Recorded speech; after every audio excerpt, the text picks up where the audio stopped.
Anytime you manipulate a dart, you're going to end up with a dart intake that needs to be trued. Truing a dart is simply making sure that the dart intake lines up with the corresponding seam line. So in this case, I have a dart that opens up into the waistline, and so I need my dart intake to line up with my waistline once it's sewn.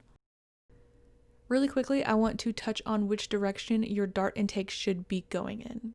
So the industry standard is that your dart intake is always going to go towards the center of the body. So regardless of whether you are working with the front or the back of the garment, if you're working with the front, it's going to go towards center front. If you're working with the back, it's going to go towards center back.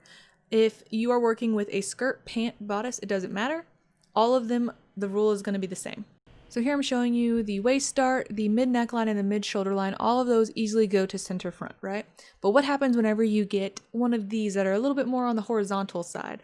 Well, they're going to go downwards. And that includes your mid armhole, even though it's kind of at a diagonal and it's a little difficult to decide which way.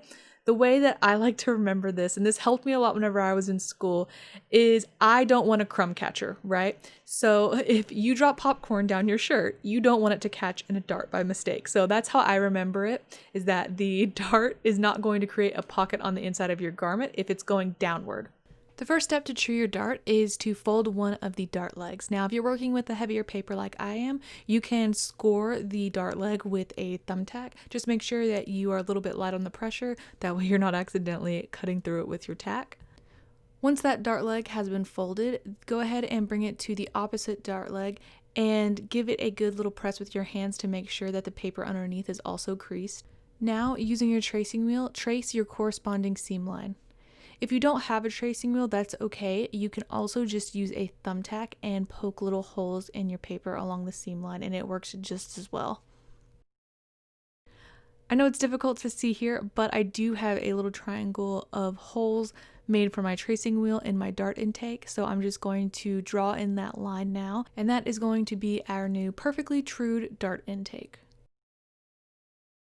And here you can see how the dart will actually work in the end. Once you stitch it together, you'll notice that the dart intake should be perfectly lined up with the corresponding seam line. Leave me a video suggestion in the comments down below, and I'll see you guys in the next video. Bye!